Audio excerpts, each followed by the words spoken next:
Maintenant, les partitions dynamiques. L'idée est de créer des partitions dynamiquement selon la taille des processus. Les partitions sont créées à l'exécution des processus. Elles sont allouées de la taille correspondant aux besoins du processus. On voit un exemple ici. J'ai un 128 kilooctets pour le système d'exploitation et les 896, elles sont libres. J'ouvre un premier processus de 320 kilooctets. Tout ce que je vais réserver, c'est 320 kilooctets, exactement la même chose demandée par le processus 1. Un processus 2 qui demande 224, je vais allouer 224, ça va être ma deuxième partition. Un troisième 288 et la troisième partition va être de 288. Il me reste juste 64 de libre dans cette mémoire. Maintenant, j'ai un quatrième processus de 128, je ne peux pas le mettre à 64, donc je vais choisir un des processus dans la mémoire et de le mettre sur la mémoire secondaire. J'ai choisi le 2, je l'enlève ici, donc je récupère 224, et le processus 4, je vais le mettre ici, et j'ai toujours 96 libres ici avec les 64 que j'avais. Maintenant, je veux mettre un autre processus ou remonter le processus 2 que j'avais. Je vais choisir un parmi ceux existants qui est plus grand bien sûr pour que je puisse mettre le 2. J'ai choisi le 1, j'ai enlevé les 320 et les libres maintenant et je vais mettre le processus 2. Maintenant, regardez, j'ai un processus 2, j'ai un 96 qui n'est pas utilisé, j'ai un processus 4, j'ai un 128 utilisé et un 96 qui n'est pas utilisé. Le processus 3 prend 288 et j'ai un 64 qui n'est pas utilisé. Le système d'exploitation swap le processus 2.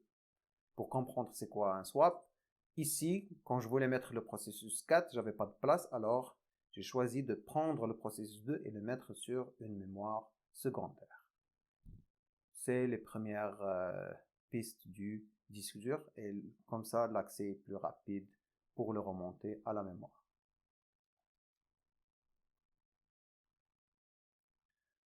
Cette méthode peut entraîner un problème de fragmentation externe entre les partitions qui constituent une limitation majeure à l'approche d'allocation par partition dynamique parce que la fragmentation externe consomme beaucoup de temps processeur. C'est quoi l'idée? C'est maintenant j'ai un processus 2 ici, le P0 il est là, le P3 il est là et le P1 il est là. Donc j'ai plusieurs comme trous dans la mémoire. J'ai ici de libre, ici de libre, ici de libre, ici de libre et ici libre. Supposons que j'ai un processus 4 et qu'il est plus grand que cette partie-là. Je ne peux pas le mettre, je dois faire un swap. Et le swap, ça consomme bien sûr du temps. Copier de la mémoire vers le disque dur. Et quand je vais le remettre, je vais encore copier du disque dur vers la mémoire. C'est quoi la fragmentation externe? C'est que je peux exécuter un utilitaire qui va prendre le P2, le tasser un peu en haut, prendre le P0, le copier, et c'est ce que je viens de faire pour éliminer les trous qui existent entre les processus. Et comme ça, je vais récupérer plus d'espace. Maintenant, le P4, je peux le mettre dans cet espace. Mais le temps de la fragmentation externe, le temps que je vais prendre pour copier le P2 et dans la mémoire et pousser le P0 aussi, faire une copie du P0 et du P3 et P1 pour laisser un plus grand espace contigu. Ce temps-là, c'est l'inconvénient de la partition dynamique.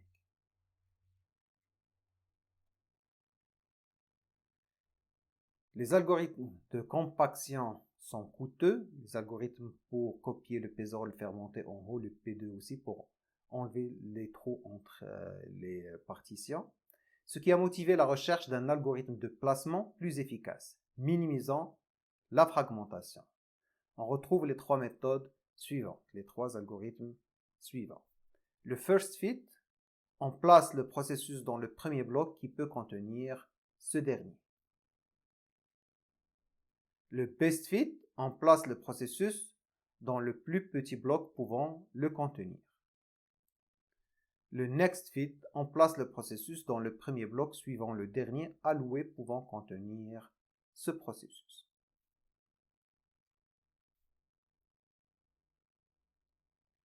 Alors un petit exercice juste pour expliquer ces trois algorithmes. Selon chacun des trois algorithmes, first fit, best fit et next fit, où sera placé un nouveau bloc de 16 cas. Alors je donne la solution. Si j'utilise le first fit, qu'est-ce qu'il dit le first fit? J'ai un 16 kg, je commence à partir du début de la mémoire et à la première place où je peux mettre le 16K, je vais le mettre directement. Donc j'ai un 8K de libre, je ne peux pas le mettre ici. Ça c'est plein, bien sûr, je ne peux pas l'utiliser. J'ai un 12K, c'est inférieur à 16, je ne peux pas le mettre ici. Et là, j'ai trouvé la première place de libre. Donc si je fais le first fit, le 16K va être posé ici. Et il va y avoir un 6K de libre. Si je reviens, cette place, elle était de 22K. Donc maintenant que j'ai mis un 16K, il reste un 6K de libre. Ça, c'est le first fit. Qu'est-ce qui se passe si j'utilise le best fit? Le best fit, qu'est-ce qu'il dit? Si je cherche dans toute la mémoire, je suis obligé de parcourir toute la mémoire, mais je vais trouver la partition la plus petite qui peut contenir ces 16K. Alors, je vais chercher ici. J'ai un 12K de libre, il ne peut pas contenir les 16K. Donc, le 22, voilà, la meilleure option pour moi, c'est de le mettre dans le 22. J'ai trouvé un 18. 18 est inférieur à 22 et bien sûr, elle est supérieure à 16. Donc, le 18 est plus petit que le 22. Donc, pour le best fit, il va choisir le 18 jusqu'à présent. Je vais continuer. Le 8K, je ne peux pas le mettre là. Le 6K, je ne peux pas le mettre là. Le 14K, je ne peux pas le mettre parce que j'ai un 16K. Et là, j'ai un 36K, je peux le mettre. Mais le 18K est inférieur au 36K. Et nous, on cherche la partition la plus petite qui peut le contenir. Donc, je vais choisir le 18K. Il me reste juste le next fit. Le next fit, c'est comme le first fit. Mais au lieu de commencer au début, je commence après le dernier alloué. C'est lui qui est le dernier alloué. J'ai un 16K, je vais commencer ici. Je ne peux pas le mettre dans le 8, je ne peux pas le mettre dans le 6, je ne peux pas le mettre dans le 14. Donc, je vais le mettre dans le 36. Et ici, vous voyez que le next fit, je l'ai mis dans le 36, il reste un 20K de libre.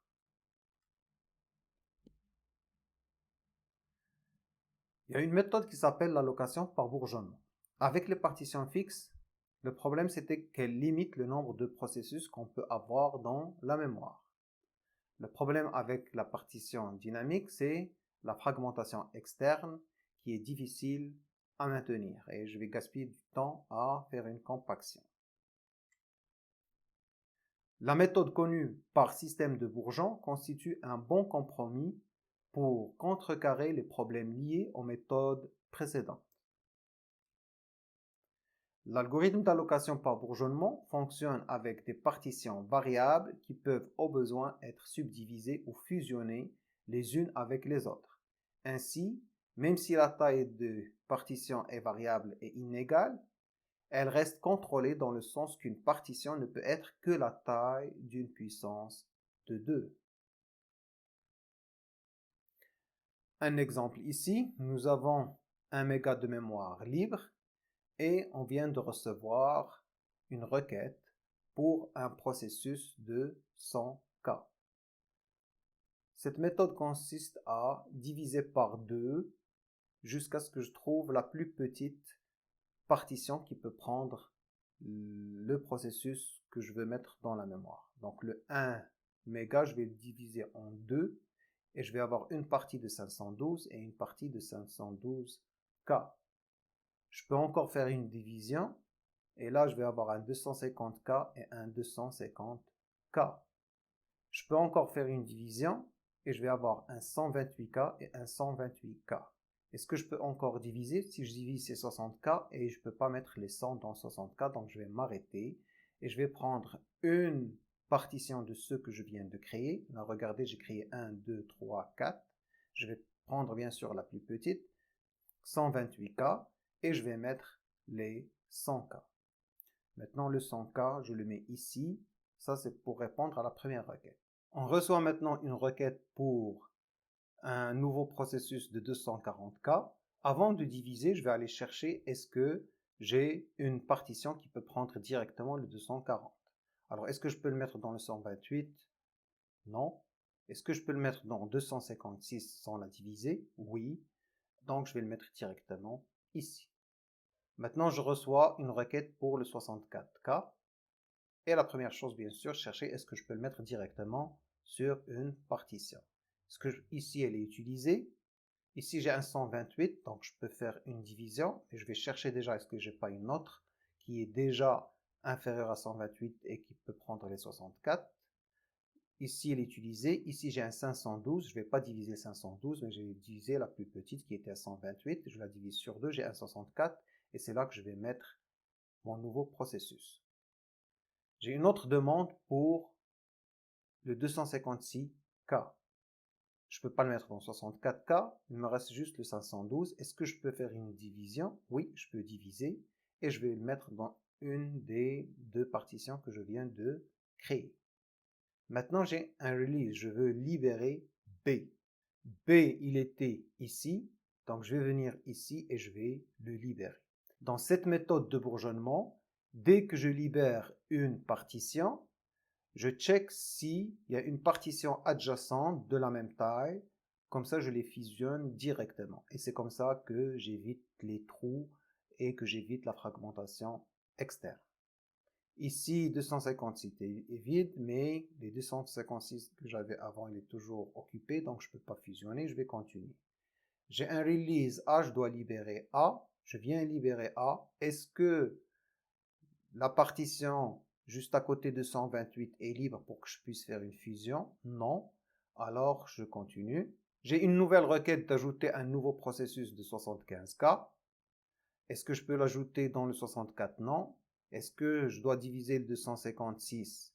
J'ai déjà un 128 qui est libre. J'ai aussi un 256 qui est libre. Le plus petit, c'est 128. Donc, je vais mettre le 75 dans le 128 parce que je ne peux pas diviser le 128. Ça va donner juste 64. Je ne peux pas mettre 75 dans 64. Donc, je vais prendre le 128 et je vais mettre le 75.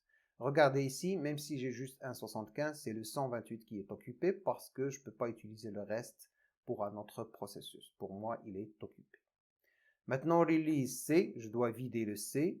Donc, dès que j'ai vidé le C, juste à côté, l'autre partition de 64 aussi. Donc, je vais avoir une partition qui sera toujours une puissance de 2. Alors, je vais fusionner automatiquement. Dès que j'ai libéré le C et j'ai trouvé une partition de même taille juste à côté, donc je peux fusionner. Maintenant, j'ai un 128.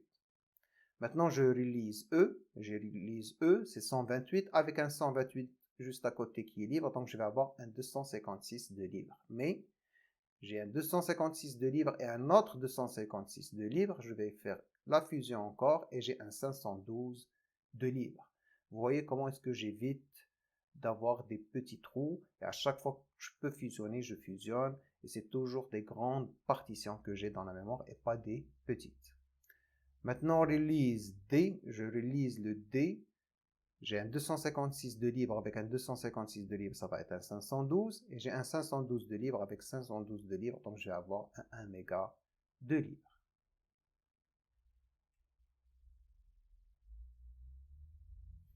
L'allocation par bourgeonnement, la fragmentation moyenne est d'environ 25%. Chaque bloc est au moins à 50% occupé. Pourquoi? Parce que je divise par 2 s'il ne rentre pas. Donc tant que je divise par 2, il rentre. Je vais continuer à diviser. Donc le bloc est au moins à 50% occupé. Les programmes ne sont pas déplacés en mémoire. C'est une gestion simple et dynamique. Maintenant, comment est-ce que je protège les partitions dans ce type d'allocation contiguë? Toutes les méthodes d'allocation qu'on a vues jusqu'à présent sont des méthodes d'allocation contiguë. Ça veut dire que le processus ne va pas être divisé dans la mémoire dans plusieurs partitions, mais la partition, elle est contiguë, elle est dans des adresses adjacentes dans la mémoire. Alors, comment est-ce que je protège les partitions? Chaque partition allouée à un programme constitue un espace d'adressage protégé pour le processus correspondant qui doit être protégé des accès mémoire des autres processus. Dans l'allocation contiguë, cette opération est réalisée en vérifiant que chaque adresse logique est strictement inférieure à la taille de la partition allouée au processus concerné. Toujours l'adresse logique, programme qui commence à 0, Avec le MMU, j'ajoute la valeur du registre de translation pour trouver l'adresse physique. Et j'ai aussi une information qui est la registre limite. C'est la taille de ma partition. Donc, une fois que j'ai cette adresse physique, je vais la tester. Est-ce qu'elle est plus grande que la taille limite? Donc, de la taille de ma partition. S'il est plus grande, je ne vais pas y accéder. Ça veut dire que je sors de l'espace adressage alloué à ce processus. Ici, c'est mon programme. La taille, elle est ici. Alors, si l'adresse logique est de 0, ça veut dire que l'adresse physique va être ici. Mais si l'adresse logique, par exemple, elle est de 10, j'ajoute la valeur dans le registre de translation et je tombe sur une adresse ici. Elle dépasse la taille, ça veut dire que je vais accéder à une zone qui n'est pas propre à ce processus. Et là, je vais le bloquer. C'est comme ça que je protège les accès d'un autre processus à la partition d'un processus. Maintenant, on passe aux allocations non contiguës. Les méthodes avec partition fixe créent de la fragmentation car les partitions sont relativement grandes. L'allocation non contiguë utilise alors des petites partitions pour éviter la défragmentation. Ce qu'elle fait, c'est qu'elle divise le programme en plusieurs petites pages. Elle divise aussi la mémoire en plusieurs petites frames. Et elle met une page dans une frame. Les pages d'un même processus ne sont pas forcément dans des frames adjacents de la mémoire. C'est pour ça que l'allocation, elle est non contiguë. Quand le programme est divisé en pages de taille fixe, on parle de pagination. Quand le programme est divisé en pages de taille variable, on parle de segmentation.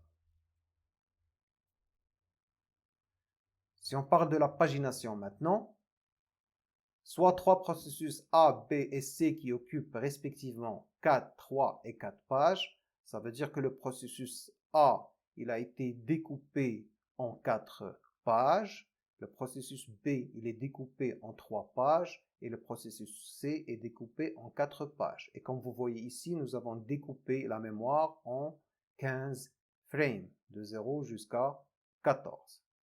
Alors maintenant, on veut allouer A. A, c'est 4 pages. Je vais prendre 4 pages pour A. Je veux allouer B. B, il prend 3 pages. Je vais donner 3 pages à B. Je veux allouer C. C prend 4 pages et je vais donner 4 pages pour C. Maintenant, supposons qu'on a swappé B. J'ai fermé le B, donc je vais l'enlever de la mémoire. Et après ça, je veux charger le D qui est composé de 5 pages. Je ne vais pas chercher une partition qui va prendre le D, les 5 pages dans une place contiguë, mais je vais prendre les premières libres. Ici, je vais mettre D0, D1, D2. J'ai mis 3, il reste 2. Je peux les mettre après le D3 et le D4. C'est ça, une pagination. Et en général, l'allocation non contiguë. Donc, je peux utiliser toutes les petites frames de la mémoire et un processus, il peut être dispersé dans la mémoire, dans différentes frames qui ne sont pas adjacentes dans la mémoire. Pour connaître les frames libres de celles utilisées, une table de frames est conservée en mémoire. Ici, nous avons la table de frames. La mémoire a été divisée sur plusieurs frames, frame 1 jusqu'à frame 8, et nous avons attribué quelques frames à différentes pages des processus. Ici, par exemple, frame 1, il est à -1, ça veut dire qu'il est libre, il n'y a aucun processus qui l'a utilisé. On peut l'utiliser pour un nouveau processus. La frame 2, elle est utilisée par le processus 1 et on a mis la page 1 du processus P1. La frame 3, elle contient la page 3 du processus 1. La frame 4, elle contient la page 1 du processus 2. La frame 5, elle est libre parce qu'il y a -1, ainsi de suite.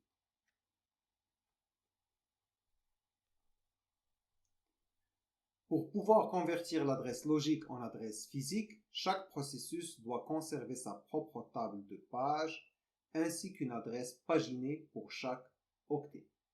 Avant, on faisait juste une translation, on ajoutait juste la valeur du registre de translation, mais c'est plus le cas parce que pour un seul processus, on peut utiliser différents frames dans la mémoire. Alors dans ce cas, on va avoir pour chaque processus une table de pages. La table de pages du P1 de l'exemple précédent par exemple. Donc le processus, on l'a divisé en 4 pages.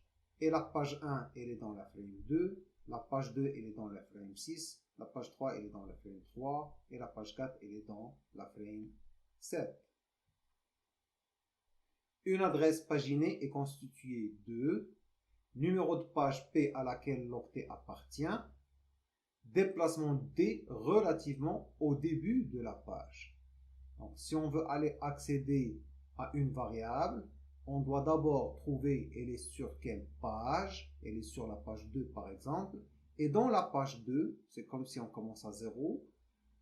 C'est quoi l'adresse à partir du début de la page 2?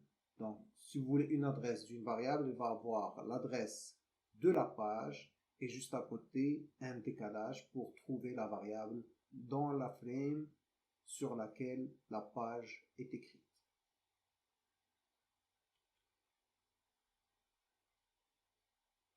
Deux approches pour la réalisation de la table de page. La table de page est une structure matérielle réalisée grâce à des registres de la MMU. Un seul accès à la mémoire pour accéder à un octet dans la RAM. Par contre, elle ne convient qu'à des petites tables de pages. Ou la table des pages est une structure logicielle placée en mémoire. L'adresse de cette table en mémoire du processus actif est placée dans le registre PTBR, Page Table Base Register, de la MMU. Pour la deuxième solution, deux accès à la mémoire pour accéder à un octet dans la mémoire. Il faut d'abord aller chercher l'adresse de la page, puis accéder avec le décalage pour trouver l'adresse. Nous avons ici une adresse logique qui est le P pour c'est quoi l'adresse de la page et le D c'est quoi l'adresse de la variable par rapport à 0 dans cette page bien sûr. Donc ce qu'on fait c'est on cherche P, après ça on fait un décalage de D pour trouver la variable. Donc d'abord on va aller au registre PTBR pour aller chercher l'adresse de la table de page. On va aller à la table de page et là on va récupérer la frame sur laquelle la page elle est écrite. Après ça, on prend le D et on accède une autre fois à la mémoire. C'est le second accès à la mémoire. On avait récupéré la page. Maintenant, on fait P plus D pour trouver dans la page. Donc, le C qu'on avait récupéré nous a permis d'arriver ici. Et le D, c'est nous a déplacé, nous a décalé de ici jusqu'ici pour trouver l'octet qu'on cherche. Ça, c'est l'adresse physique PD.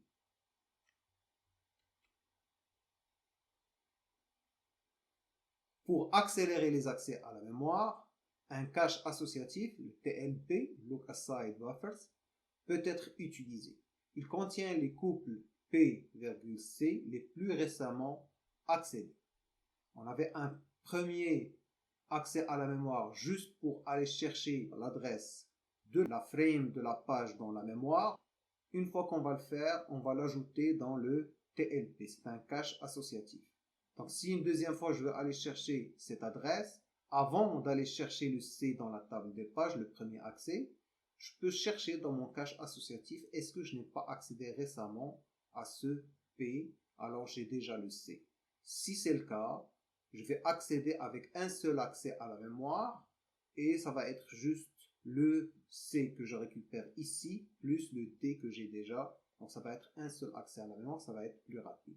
Bien sûr, si j'ai pas accédé récemment à ce P, je vais aller chercher d'abord le C et je vais l'ajouter dans le cache associatif pour un prochain accès à cette page.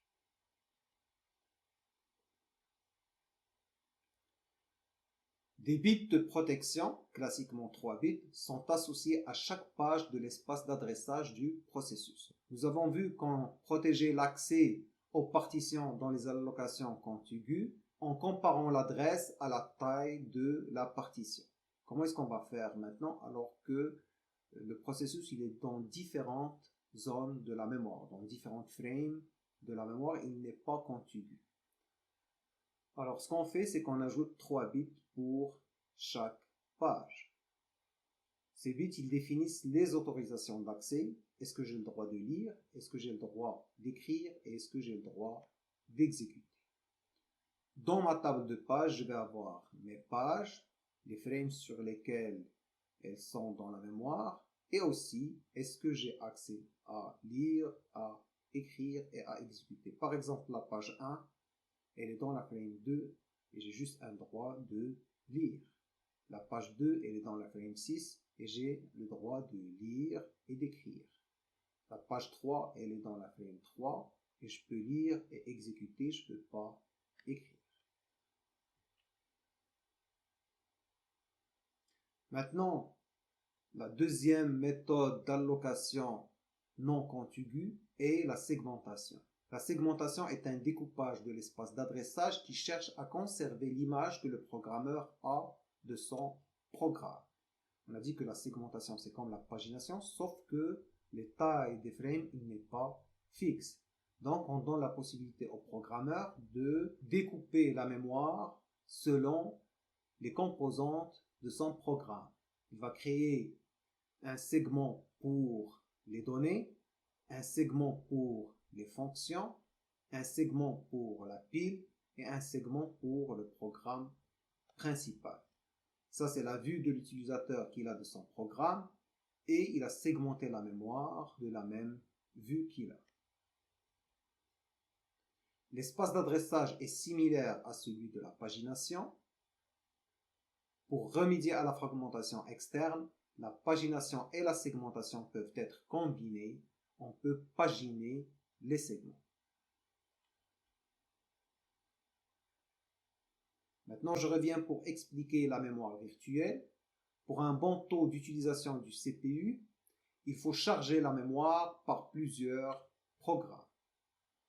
Comme ça, si un processus est en train d'effectuer une instruction d'entrée-sortie, il peut exécuter les instructions d'un deuxième processus. On remarque aussi qu'un processus, à un instant donné, n'accède qu'à une partie de son espace d'adressage. On n'a pas besoin de toutes les informations du processus à un instant donné.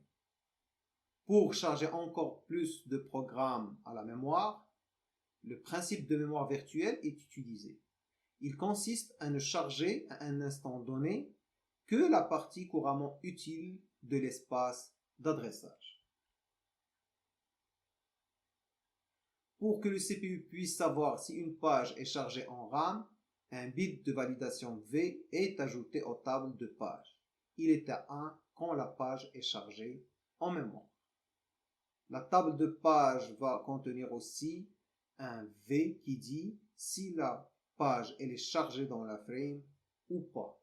C'est vrai que pour un processus, nous avons réservé des frames et chaque page elle est sur une frame, mais comme on vient de le montrer, on n'a pas besoin de toutes ces pages à un instant donné. Donc peut-être qu'on a utilisé une mémoire virtuelle et on a pris la page 2 qui est sur la frame 6 et on l'a mis dans une mémoire secondaire. Donc comment est-ce qu'un processus il va savoir si sa page elle est vraiment sur la frame ou pas? C'est avec ce V ici. S'il est à 1, ça veut dire que la page elle est vraiment sur la frame. S'il est à 0, ça veut dire qu'elle est sur une mémoire secondaire et on doit aller la chercher avant de l'utiliser. Et comme ça, on peut avoir plusieurs processus dans la mémoire et on va garder les parties actives de ce processus et les parties non actives, on peut les mettre dans une mémoire virtuelle. Et quand on en a besoin, on va aller voir est-ce que cette partie elle est chargée ou pas. Si elle est chargée, on va l'utiliser, mais si elle n'est pas chargée, je vais aller la charger de la mémoire secondaire.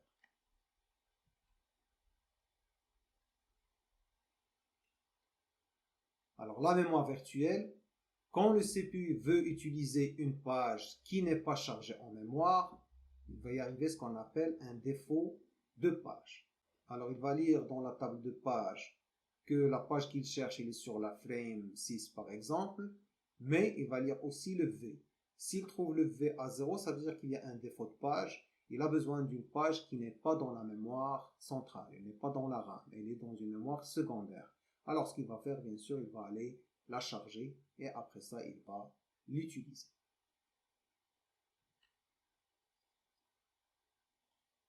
Au moment d'un défaut de page, s'il n'y a pas de place vide à la mémoire, un algorithme de remplacement de page est utilisé.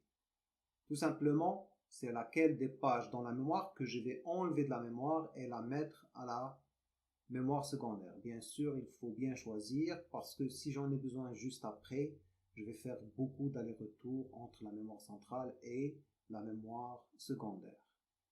Il faut choisir celle que j'estime qu'elle ne va pas être utilisée juste après. Et pour ça, il y a plusieurs algorithmes. Le FIFO, c'est la première page chargée qui est remplacée. Je charge une page, je charge une deuxième, une troisième, une quatrième. Quand je vais enlever, je commence en bas. Celle que j'ai chargée en premier, c'est elle qui va être déchargée. La plus ancienne que je vais enlever. Le LRU, c'est la page la moins récemment utilisée qui est remplacée.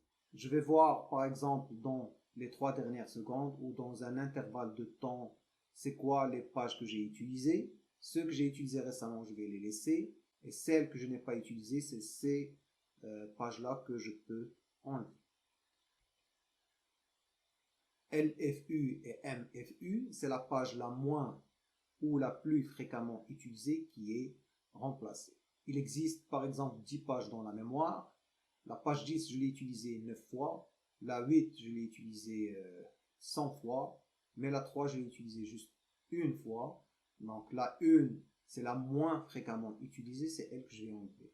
Ou celle que j'ai utilisée 100 fois, c'est la plus fréquemment utilisée, c'est elle que je vais enlever parce que je viens de dire peut-être que j'ai été utilisé assez longtemps et que c'est le moment de passer à autre chose. Donc ça dépend de l'algorithme que je vais choisir. Bien sûr, le but ultime, c'est enlever une page que je ne risque pas d'utiliser juste après. Quand toutes les pages d'un processus sont déchargées de la mémoire pour libérer de l'espace, on parle alors de swapping. Voilà, on vient de définir le swap. J'enlève des pages selon un algorithme, par exemple le FIFO, la première page chargée. À un certain moment, peut-être que je vais enlever toutes les pages d'un processus. Donc tout le processus va être dans la mémoire secondaire et là je parle de swapping.